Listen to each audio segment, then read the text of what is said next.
I was strolling on the moon one day in a merry, merry month of December. Now, May, when much to my surprise, a pair of bunny eyes. O programa Apollo é a realização do grande sonho da humanidade, sendo até hoje sua maior epopeia. E Apollo 17 foi o seu grande finale, com uma despedida em grande estilo. Depois de um lançamento noturno espetacular, aplaudido por milhares de pessoas, o desenrolar da missão ficou marcado na memória daqueles que dela participaram, seja no espaço ou no centro de controle em Houston. O feito provou mais uma vez que o planejamento, estudo, conhecimento e o desenvolvimento tecnológico são requisitos essenciais para a vitória em todos os empreendimentos que um país pode promover.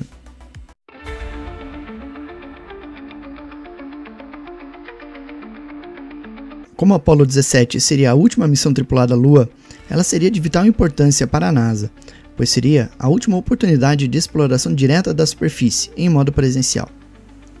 Havia vários locais de interesse para essa missão. Um pouso na cratera Copérnicos chegou a ser cogitado, mas astronautas da Apollo 12 já haviam coletado amostras de rocha ejetadas pelo impacto que a gerou. Outro local cogitado para o pouso foi a cratera Tycho, mas o terreno local era perigoso demais para um pouso de um módulo tripulado. Outro local de particular interesse era a cratera Tsiolkovsky, situada no lado oculto da Lua. Apesar do grande interesse, as dificuldades operacionais e de comunicação fizeram com que a NASA abandonasse essa ideia. Então, o Comitê de Seleção de Áreas de Pouso da NASA escolheu um vale cercado de montanhas em uma região conhecida como Taurus Little, na extremidade do Mare Serenitatis. Esta região era de especial interesse geológico, pois é composta de rochas ejetadas das montanhas circundantes, além de possuir numerosas crateras, algumas de origem vulcânica. Para maximizar os resultados científicos da missão, a NASA escolheu astronautas com a maior capacitação e especialização dentro de todo o programa Apollo. São eles Eugene Cernan, como comandante da missão, Harrison Schmitt, como piloto do módulo lunar, e Ronald Evans, como piloto do módulo de comando. O astronauta Eugene Cernan, comandante da missão, nasceu em 14 de março de 1934, em Chicago, Illinois. Durante sua infância foi escoteiro e mais tarde serviu à Marinha dos Estados Unidos. Nesse período, ele formou-se em engenharia elétrica e na Marinha ele tornou-se piloto de caças embarcado, servindo a bordo de vários porta-aviões dos Estados Unidos. Em 1963, ele foi selecionado para o programa de astronautas da NASA e foi ao espaço pela primeira vez na missão Gemini 9, em julho de 1966. Em maio de 1969, ele foi ao espaço novamente a bordo da Apollo 10. O piloto do módulo lunar, Harrison Schmitt, nasceu em 3 de julho de 1935, em Santa Rita, Novo México. Ele formou-se em geologia pelo California Institute of Technology, em 1957. Em seguida, ele tornou-se PhD em geologia pela Harvard University, em 1964. No ano seguinte, ele trabalhou para o US Geological Survey Astrogeology Center, em Flagstaff, Arizona, onde desenvolveu técnicas de exploração do solo para o programa Apollo. Ele acabou entrando para o corpo de astronautas da NASA e no seu primeiro ano de treinamento teve lições de pilotagem de jatos. O piloto do módulo de comando, Ronald Evans, nasceu em 10 de novembro de 1933, em St. Francis, Kansas. Durante sua infância e sua juventude, ele foi escoteiro e formou-se em 1956, em engenharia elétrica pela Universidade do Kansas. Em 1957, ele entrou para a Marinha e recebeu treinamento de pilotagem. Ele tornou-se piloto de caças e serviu a bordo de porta-aviões dos Estados Unidos no Oceano Pacífico. Em 1964, ele obteve mestrado em engenharia aeronáutica pela US Naval Postgraduate School. Ele entrou para o corpo de astronautas da NASA em 1966, indo ao espaço pela primeira vez a bordo do Apollo 17. Seguindo a tradição, os astronautas batizaram os módulos que seriam usados ao longo da missão. O módulo de comando foi batizado como América e o módulo lunar como Challenger. Tendo o módulo lunar como base, os astronautas Cernan e Schmitt realizariam explorações na superfície ao longo de 72 horas. No espaço, o astronauta Evans realizaria experimentos e faria fotografias a partir da órbita da Lua, usando instrumentos científicos montados em um compartimento externo do módulo de serviço. A Apollo 17 levaria ainda um instrumento chamado Traverse Gravimeter Experiment, que faria medições gravitacionais em diferentes pontos da superfície da Lua, a serem explorados pelos astronautas. Isso permitiria obter dados sobre a sua estrutura geológica nas regiões analisadas. Outro instrumento que seria levado à Lua nesta missão é o chamado Surface Electrical Properties. Com o auxílio deste instrumento, seria realizado um experimento que consistia no uso de uma antena instalada próximo ao módulo Challenger e outra instalada no rover lunar. Em diferentes paradas ao longo das atividades extraveiculares, seriam trocados sinais elétricos com o solo para determinar suas propriedades. Além disso, seria realizado um experimento visando avaliar a influência de raios cósmicos em tecidos vivos. Para isso, seriam levados pequenos camundongos, do gênero Perugnathus longimembris, que seriam implantados com medidores de radiação.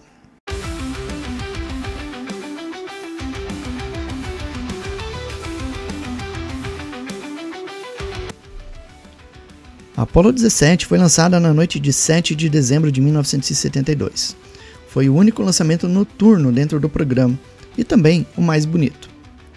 Milhares de pessoas em um raio de 800 km puderam observar a luz gerada pelo foguete enquanto ele subia ao espaço. Após entrar em órbita, a Apollo 17 cumpriu todas as etapas de voo com êxito, entrando na trajetória translunar e colocando-se a caminho da Lua. A etapa translunar ocorreu com perfeição e a Apollo 17 entrou em órbita da Lua. Imediatamente, iniciaram-se os preparativos e procedimentos para o pouso em Taurus Lyrae. A descida à superfície ocorreu sem incidentes, e o pouso ocorreu no local planejado. Após reconfigurar o módulo lunar Challenger para permanência na Lua, os astronautas iniciaram os preparativos para a primeira atividade na superfície, que se iniciou 4 horas após o pouso.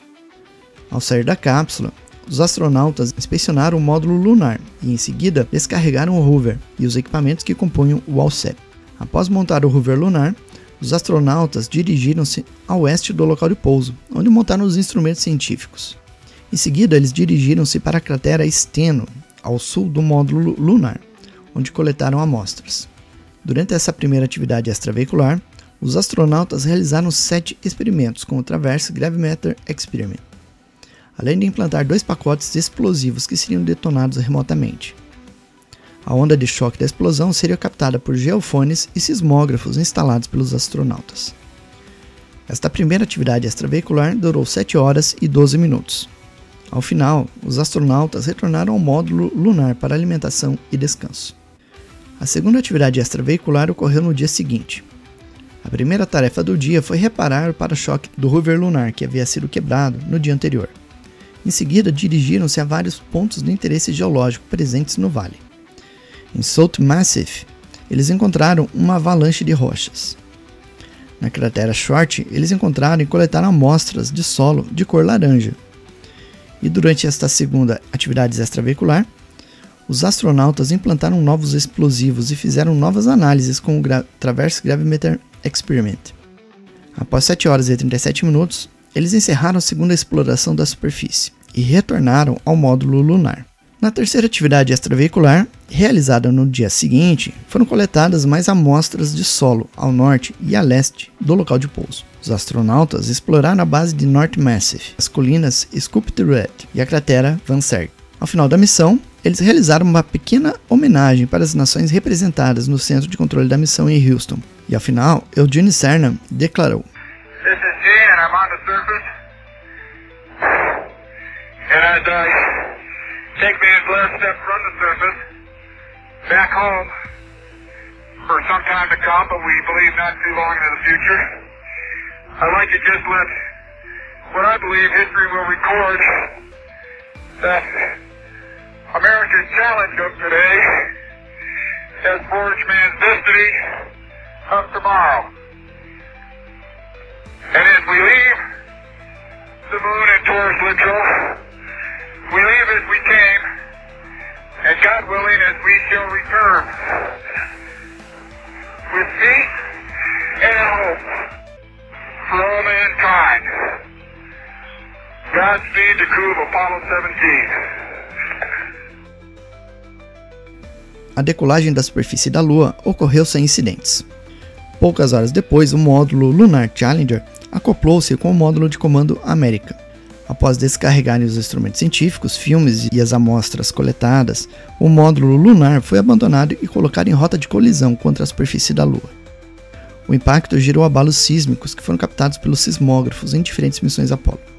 A manobra de injeção transterrena ocorreu com perfeição, e a cápsula com os astronautas colocou-se a caminho de casa. Durante essa fase, o astronauta Ronald Evans realizou uma atividade extraveicular para recuperar informações dos instrumentos instalados na parte externa do módulo de serviço.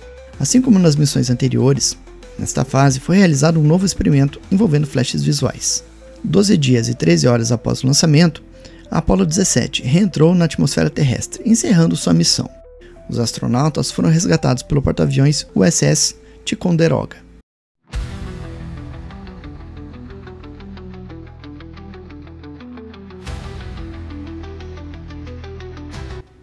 Os astronautas da Apollo 17 contavam com vários equipamentos de registro.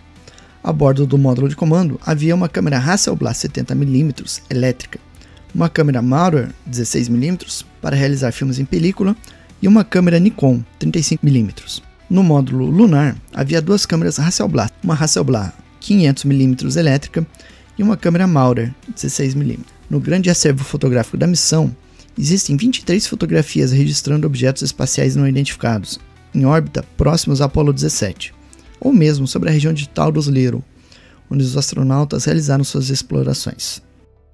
Além dos registros fotográficos, existem várias páginas de diálogos referentes a avistamentos de objetos e luzes não identificadas ao longo da missão. O documento Technical Air-to-Ground Voice Transcription, que contém as comunicações entre os astronautas e o centro de controle, nos fornece maiores detalhes sobre o avistamento. O seguinte trecho está disponível na página 340 do referido documento, e esta é a gravação original feita na ocasião. Hey Bob, I'm looking at what Jack was talking about, and it's definitely not a particle that's nearby, because there is another one I can look at and get a three-dimensional comparison with. It is a bright object, and it's obviously rotating because it's flashing.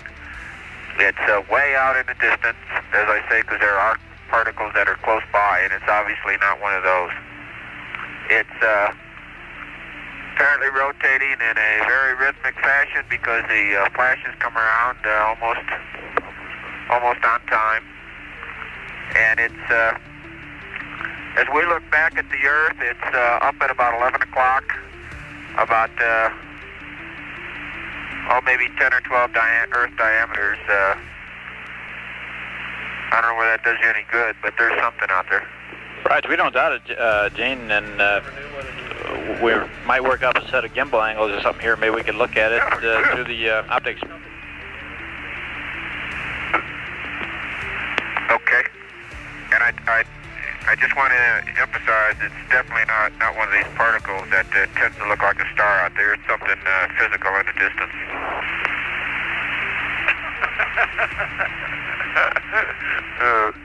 Yeah.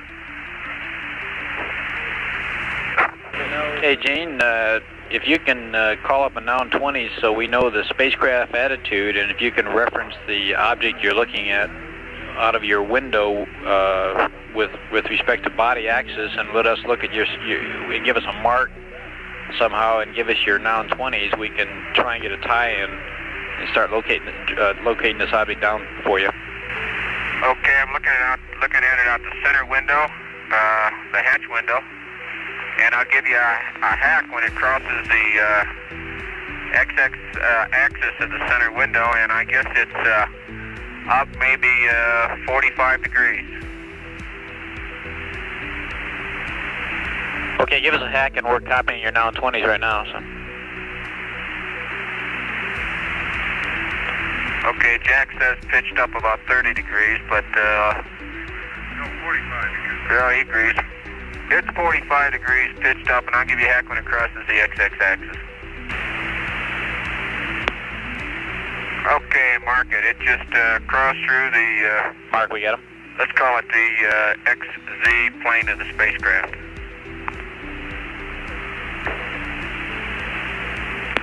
One unique thing about it, Bob, is that it's got two flashes. As it comes around in rhythmic fashion, you get a very bright flash, and then you get a dull flash. And then it'll come around with a bright flash, and then a dull flash.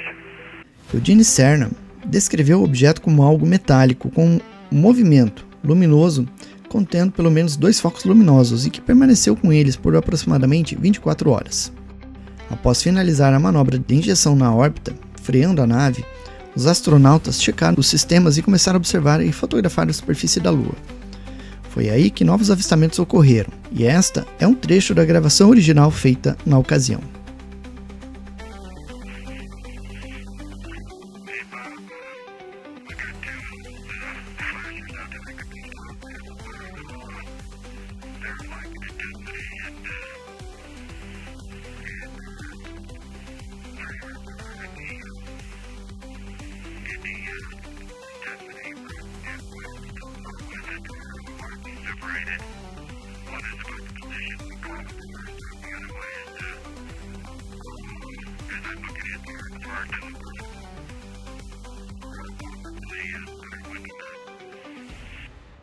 Neste segundo diálogo, os astronautas consideraram a hipótese de que tais flashes sejam causados pelos painéis SLA, que envolviam o adaptador do módulo lunar, por ocasião do lançamento.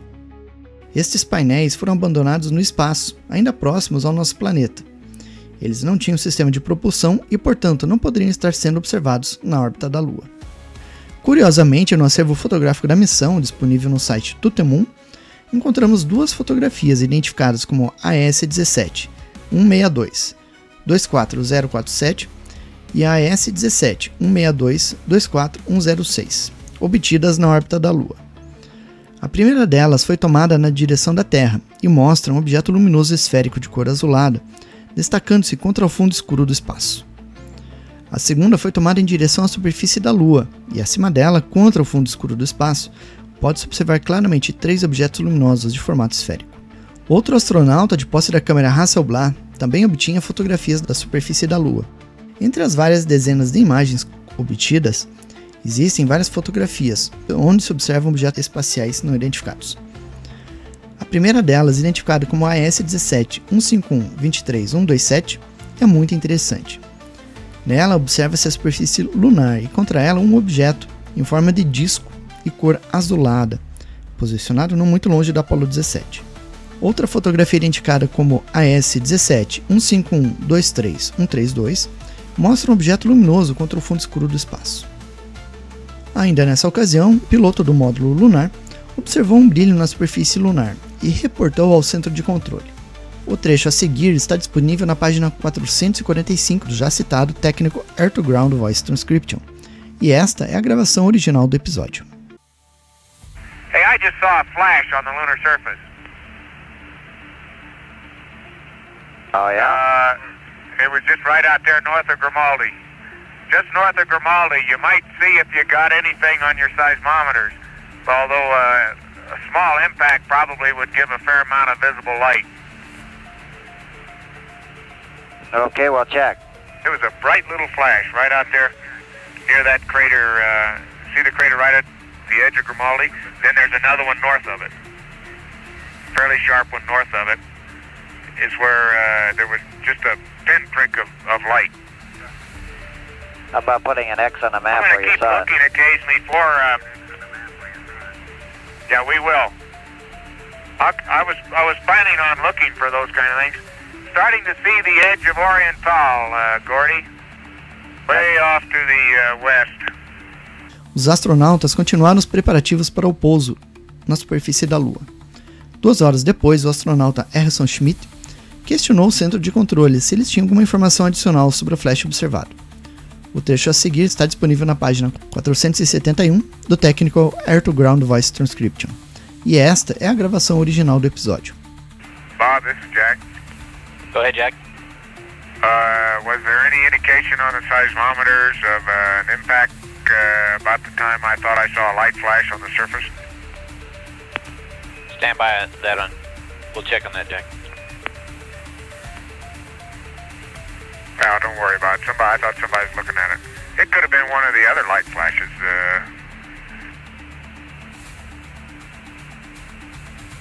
Right, we copied the time and But I have a place marked. Okay, I got it marked on the map too.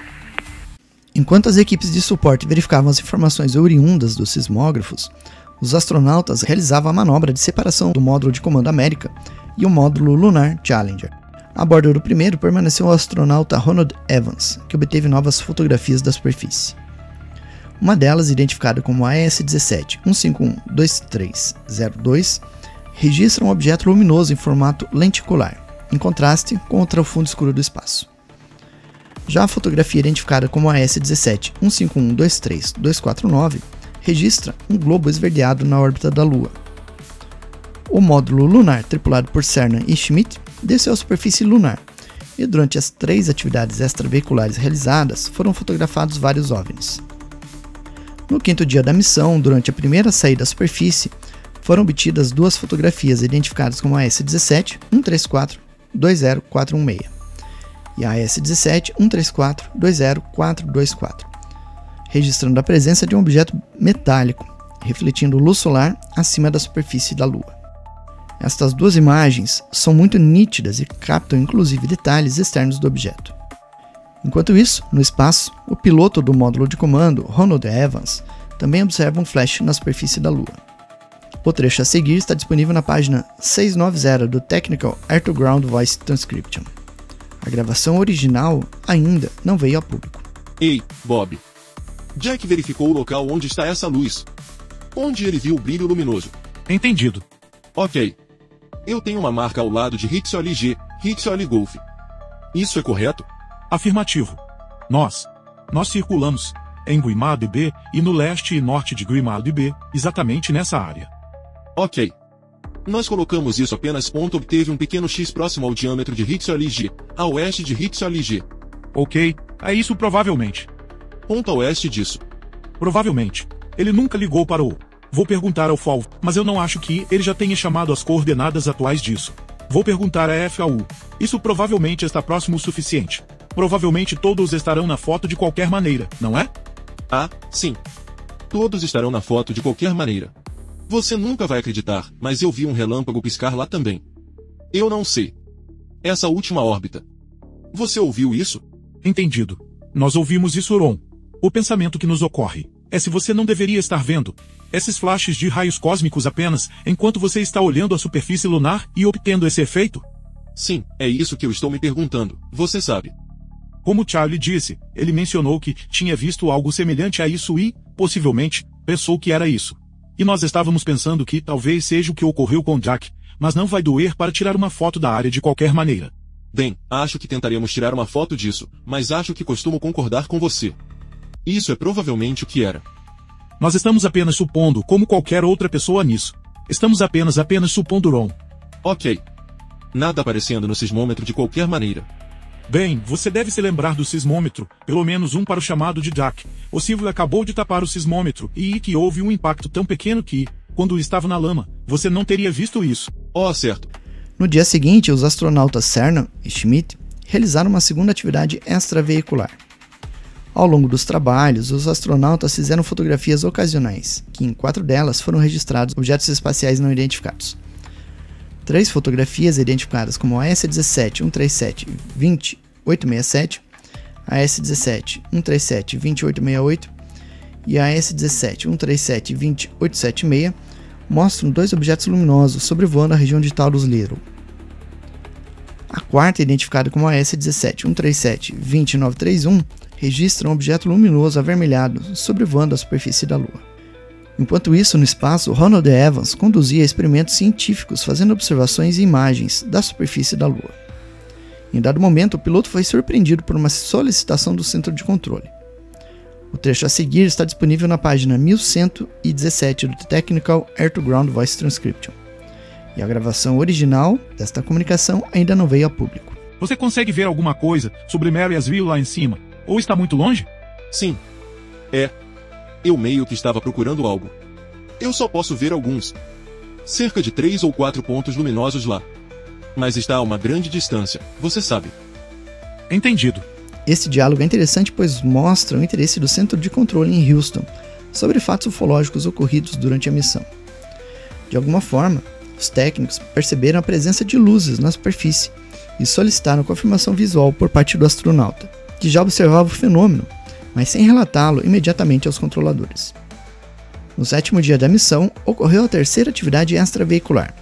Nessa ocasião, foram obtidas novas imagens de objetos espaciais não identificados acima de Taurus Lyrae. 3 delas registram um objeto luminoso de cor azulada sobrevoando a região. Estas fotografias são identificadas como AS-17 14021492, AS-17 146 22293 e AS-17 146 22446. Outras 2 fotografias obtidas na ocasião mostram objetos espaciais não identificados acima da superfície da Lua. A AS-17 146 22333 registra um objeto de cor acinzentada opaco, enquanto a AS-17 146 22334 registra um objeto luminoso de cor esverdeado.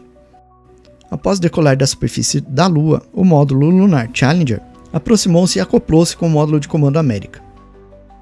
Durante as manobras, os astronautas fizeram diversas fotografias.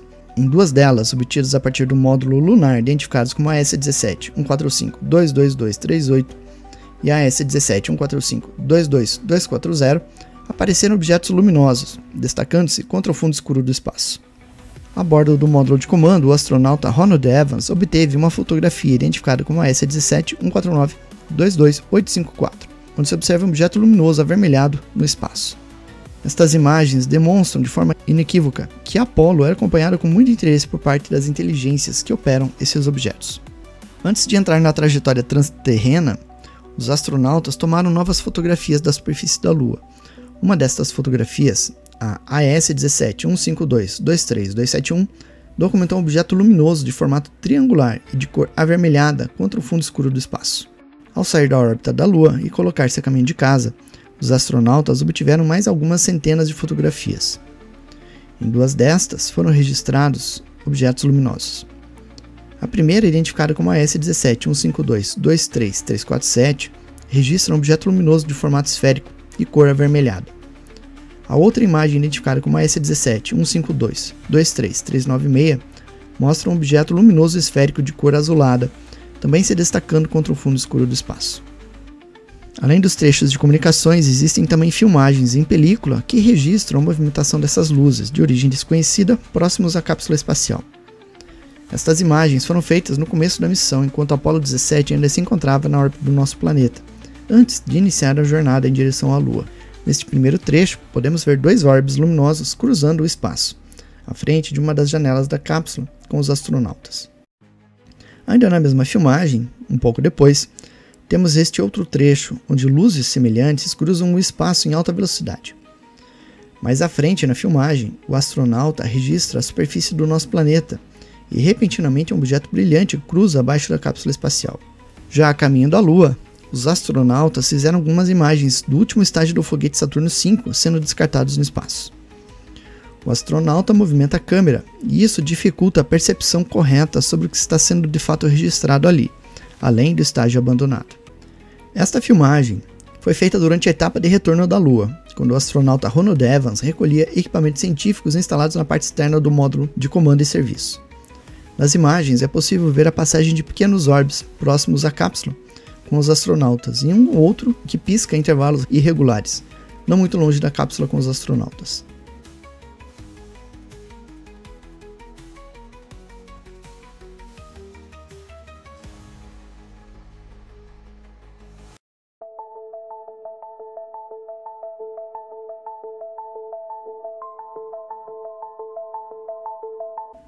Os tripulantes do Apollo 17, a exemplo das missões anteriores, também participaram de experimentos envolvendo flashes visuais. Na fase translunar, ocorreu o primeiro deles, com a duração de 64 minutos. O piloto do módulo de comando, Ronald Evans, usou um detector de raios cósmicos, a emulsão, para registrar a presença de raios cósmicos no interior da cápsula. O comandante Eugene Cernan usou um escudo para os olhos de modo a reduzir ou impedir a passagem desses raios pelo globo ocular do astronauta. O piloto do módulo lunar, Harrison Schmitt, permaneceria em vigília para registrar o experimento. Foram registrados 28 eventos ocorrendo a intervalos irregulares, em ambos os tripulantes. Esse número foi muito menor do que os 70 eventos registrados nessa fase do voo durante a missão Apollo 16. O detector de raios cósmicos teve pouca utilidade, pois registrou poucos eventos significativos. O segundo experimento, realizado durante a fase transterrena, durou aproximadamente 55 minutos. Agora, os 3 tripulantes utilizaram protetores oculares e não relataram a visualização de fenômenos luminosos. Entretanto, Eugene Cernan e Jack Schmitt relataram a ocorrência do fenômeno durante o período de sono, após o experimento, quando não usavam mais os protetores. A análise dos resultados desse experimento forneceu dados que reforçam a hipótese de que tais flashes eram produzidos quando partículas carregadas atingiam a retina do olho do astronauta. O programa Apollo encerrou-se gerando um sentimento de vitória e, ao mesmo tempo, saudade aos membros do programa espacial. O objetivo maior de natureza moral, estratégica e militar foi atingido. E mais do que isso, o velho sonho da humanidade foi realizado. A Apollo 17, além de ser a mais produtiva missão do programa, foi a que apresentou menos contratempos. Isso se deve ao aprimoramento dos equipamentos, procedimentos, treinamentos e experimentos realizados ao longo de várias missões tripuladas à Lua. Do ponto de vista científico, ela foi um completo sucesso. Os 26 experimentos com o Traverse Gravimeter Experiment foram significativos, gerando novos dados para cientistas do mundo inteiro. Os experimentos realizados a bordo do módulo de comando envolvendo camundongos também foram significativos. Dos 5 camundongos incluídos no estudo, um deles morreu de causas não divulgadas. Mais tarde, os cientistas descobriram lesões no couro cabeludo e no fígado, que não pareciam estar relacionadas entre si. Nenhum dano foi encontrado na retina, nas vísceras ou no cérebro dos camundongos. O grande êxito científico obtido nesta missão mostrou à NASA a possibilidade e os benefícios em incluir cientistas em seu corpo de astronautas. Do ponto de vista ufológico, a missão foi extremamente significativa, pois gerou vários registros ufológicos interessantes e 2 das mais belas fotografias ufológicas dentro do programa Apollo. Mas embora esta tenha sido a última missão tripulada à Lua, as polêmicas e controvérsias envolvendo a atividade ufológica alienígena continuaram e ainda hoje alimentam discussões acaloradas entre ufólogos e conspiracionistas.